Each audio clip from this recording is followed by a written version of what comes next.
Hello dear students, welcome to engineer zone. तो देखिए, जैसे कि अभी कंप्लीट किया था हमने सब्जेक्ट कंट्रोल सिस्टम, और उससे पहले पावर सिस्टम, मशीन्स, कई सब्जेक्ट कंप्लीट कर चुके। तो अब जो सीरीज़ आ रही है, इस बार कॉम्बो पैक लेकर आए आपके लिए, power electronics and measurement. Actually इसमें जो आप लोगों के सजेशन थे, तो ज़्यादातर स्टूडेंट तो ऑब्वियसली फिर भी पावर इलेक्ट्रॉनिक्स को ही कह रहे थे, लेकिन मेज़रमेंट के लिए भी काफ़ी लोगों की रिक्वेस्ट थी। बाकी नेटवर्क, ईडीसी, वो तो खैर बाद के लिए मैंने रख दिया। तो सबसे ज़्यादा इसके लिए वोटिंग थी, तो ये सब्जेक्ट दोनों पैरेलल में रहेंगे। अब ये कैसे रहेंगे एक्चुअली, थोड़ा सा मैं आपको बता देता हूँ। देखिए, एक्चुअली कोशिश तो हमारी भी ये रहती है, जैसे कि आप लोगों की डिमांड है कि डिजिटल बोर्ड पर ही क्लास रहें मैक्सिमम, और अब तक सब्जेक्ट की सारी क्लास डिजिटल बोर्ड पर ही हुई भी हैं। But obviously you can understand कि देखिए, फ्रिक्वेंटली ट्रेवलिंग भी करनी पड़ जाती है कई बार, और जब ट्रेवलिंग करते हैं तो हर जगह तो स्टूडियो अवेलेबल है नहीं। तो उसके लिए जैसे कि आपको इसके डिस्क्रिप्शन में बताया गया, पावर इलेक्ट्रॉनिक्स जो रहेगा सब्जेक्ट, ये मैंने ऐसे डिसाइड किया कि पावर इलेक्ट्रॉनिक्स ये वाला सब्जेक्ट रहेगा डिजिटल बोर्ड पर। तो मैक्सिमम क्लास कम इसकी पावर इलेक्ट्रॉनिक्स की चलेंगी।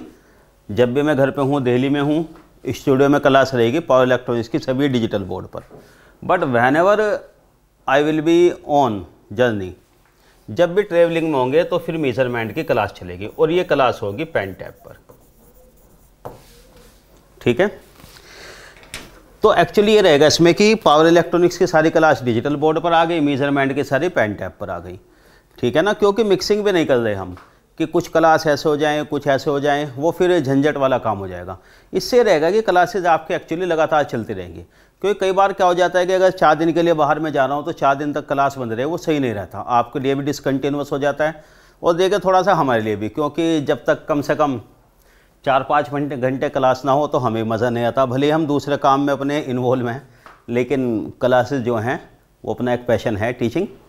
तो ये कॉम्बो जो है चलता रहेगा। बाकी सारे डिस्क्रिप्शन आपको बताइए किस तरीके से हम सब्जेक्ट कवर करेंगे, basic to advance level, all these. ठीक है, इसके अलावा देखिए, जैसे कि मैंने आपको बताया था, ये तो इंजीनियर जोन पे क्लासेस चली रही, जनरल स्टडी के लिए है, जिसमें मैंने math, aptitude, material science, general study का वो कवर कर दिया आरोहन एजुकेशन के साथ। वो आरोहन के ऐप पे आपको मिल जाएगा, आप वो भी सर्च कर सकते हैं, और अगर कोई दिक्कत आए तो कॉन्टैक्ट कर सकते हैं। हाँ, और इसके अलावा ज़रा एक और इन्फॉर्मेशन आपको दे देता हूँ मैं, क्योंकि आप लोग उस बारे में बात करना चाहते हैं, यूट्यूब के बारे में, कि यूट्यूब पे प्रेजेंस कम है मेरी। ऑब्वियसली काफ़ी टाइम से मैंने यूट्यूब पे आप लोगों से इंटरेक्ट किया नहीं। देख, एक्चुअली ये चीज़ तो अब तक आप लोग भी समझ गए होंगे कि यूट्यूब पर पढ़ाई वढ़ाई तो होती नहीं, वो सिर्फ प्रमोशनल एक्टिविटी के लिए होता है। तो और दूसरी एक और बात है, जो सबसे ज़्यादा मुश्किल काम लगता है मुझे अपने लिए, यूट्यूब पर आके अपनी तारीफ़ करनी पड़ती है खूब, कि भाई मैंने ये किया, मैंने वो किया, मैं ये करा दूंगा, वो मैं ज़्यादातर चलता है। अब सभी लोग करते हैं, कुछ मैंने भी ऐसे वीडियो डाले थे, लेकिन वो चीज़ें ज़्यादा हो नहीं पाती। तो दूसरी बात यह कि अब तो क्लासेस फ्लो में चल ही रही हैं, और मुझे ये भी कहने की ज़रूरत नहीं है कि भाई आप लोग इसे शेयर करो, सब्सक्राइब करो, क्योंकि मुझे लगता है कि जब स्टूडेंट को कोई चीज़ सही लगती है, क्लासेस सही लगेंगी, तो अपने आप स्टूडेंट रेफ़र करता है। ऐसा नहीं है कि सोशल मीडिया के आने से, डिजिटल मार्केटिंग के आने से वो सारी चीज़ें कहते हैं ना, माउथ पब्लिसिटी, वो ख़त्म हो गई है। ऐसा नहीं है, बल्कि वो तो ज़्यादा है।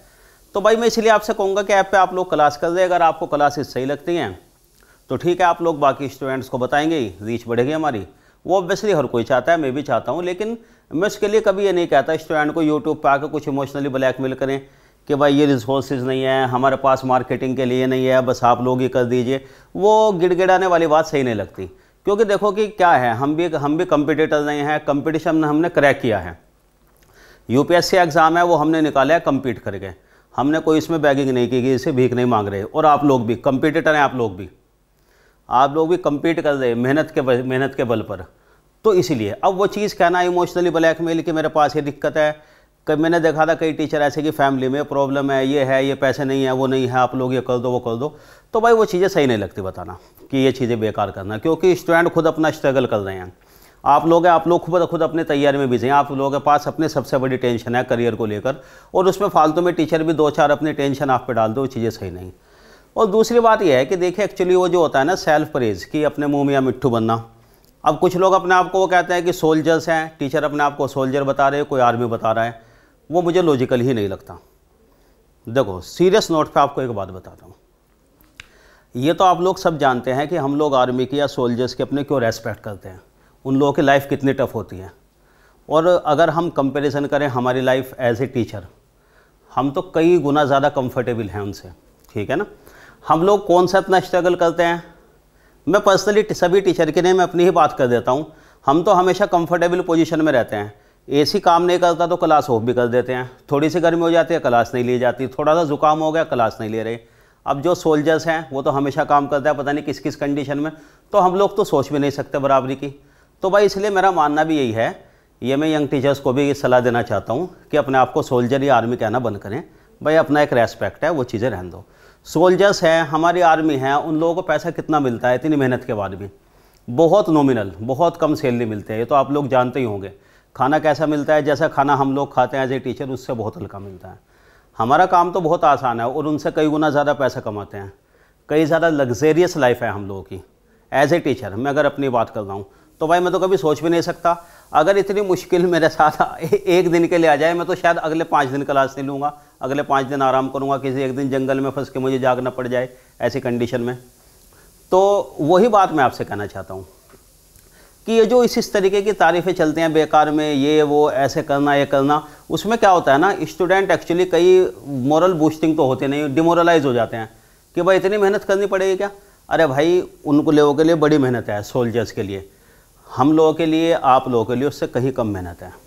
हम तो आराम से, हम तो बड़े कंफर्टेबल एटमोसफियर में पढ़ाते हैं भाई स्टूडियो में। अब तो कौन सा गर्मी सर्दी कौन सा झंझट है हमारे साथ। और आप लोग भी ज़्यादातर में से भाई आप लोग भी अच्छी कंडीशन में बैठ के पढ़ते हैं अपने घर में आराम से, आपके पेरेंट्स चाहते हैं कि भाई आप आराम से पढ़ो, कोई दिक्कत नहीं है। तो भाई कहाँ इतना स्ट्रगल कर रहे हैं हम, वही चीज़ आपके लिए और वही हमारे लिए है। तो यूट्यूब एक्चुअली क्या है ना, वो मुझे सूट करता भी नहीं ज़्यादा, इसलिए जो ज़रूरी इन्फॉर्मेशन होगी, जैसे कि ये क्लास शुरू कर रहे कुछ ऐसा है, कोई इन्फॉर्मेशन है, वो मैं आपको दे देता हूँ। लेकिन उसके अलावा बाकी के झूठ मूठ के मोटिवेशन, मुझे लगता है कि आप लोगों का टाइम ज़्यादा कीमती हो, बेकार हो जाएगा। हमारा टाइम तो ठीक है, हमारा तो काम ये है, मैं तो क्या होता है रोज़ 3-4 मोटिवेशनल वीडियो बना दूँ, 3-4 कहानियाँ सुना दूँ। 23 ईयर्स कंप्लीट हो गए मुझे टीचिंग में, इसी 15 सितंबर को। तो अब ये समझ लीजिए बहुत से स्टूडेंट की सक्सेस स्टोरीज़ हैं, मैं खुद अपनी सुना सकता हूँ और 2-4 झूठ मूठ के बना के भी सुना दूँ जैसे बनाते हैं। लेकिन उसमें क्या होगा, आप लोगों का टाइम बेकार हो जाएगा। टाइम की प्रॉब्लम हमारे साथ नहीं, आप लोगों का टाइम बड़ा कीमती है। और इसलिए मैं कहता हूँ अपने टाइम को सही जगह यूटिलाइज़ करें। मोटिवेशन, लेक्चर, ये सब चीज़ें जब काम आते हैं जब आपकी तैयारी पूरी होगी। भाई तैयारी आपकी पूरी हो गई, फिर भी एग्जाम के टाइम डर लग रहा है, जब होता है कि कुछ मोटिवेट करें, कुछ स्टूडेंट को मोरल बूस्टअप करें। अभी एक बात बताओ, भी आपने कुछ पढ़ा नहीं, तैयारी आप अपनी कर रहे, फालतू के मोरल बूस्टिंग से क्या होगा, ठीक है ना। और यूट्यूब पे तो ऐसी ऐसी बातें करते हैं लोग मोरल बूस्टिंग के आके, मोटिवेशन, कि आपको ऐसा कर देंगे कि आप अपने आप को सचिन तेंदुलकर समझ के ओपनिंग करने चले जाएंगे आज के टाइम में। लेकिन हो जाएगा क्या, वो पॉसिबल है क्या, जब तक काम नहीं करता। ध्यान रखना आप लोग, तैयारी पहले ज़रूरी है, पढ़ाई ज़रूरी है, बस ये ध्यान रखना है। इसके अलावा मैं कोई आपको और मोटिवेशन के और इधर उधर की बात बताना नहीं चाहता। बाय द वे, आपके जो सजेशन है कोर्सेज़ को लेकर कि भाई देखिए, actually no doubt I have completed 23 years in this field, लेकिन फिर भी लगता है कि मुझे भी लगता है अपने आप को कि कुछ इंप्रूव करना है। और हर सब्जेक्ट में कुछ कोशिश करता हूँ मैं कि पहले से अच्छा पढ़ाएं, कुछ और इम्प्रूवमेंट लेकर आएँ। फिर भी कुछ आप लोगों के सजेशन है वो आप लोग बताइए हमें भी। आप लोगों का फीडबैक जो होगा, अगर आपका पॉजिटिव फीडबैक होगा तो ऑब्वियसली हमारा आउटपुट बढ़ जाएगा, गेन बढ़ता है ना पॉजिटिव फीडबैक से। और अगर नेगेटिव फीडबैक पे होगा कोई बात नहीं, स्टेबिलिटी आएगी। दोनों ही फीडबैक के अपने अपने फ़ायदे हैं। So once again best of luck for your examinations and thank you.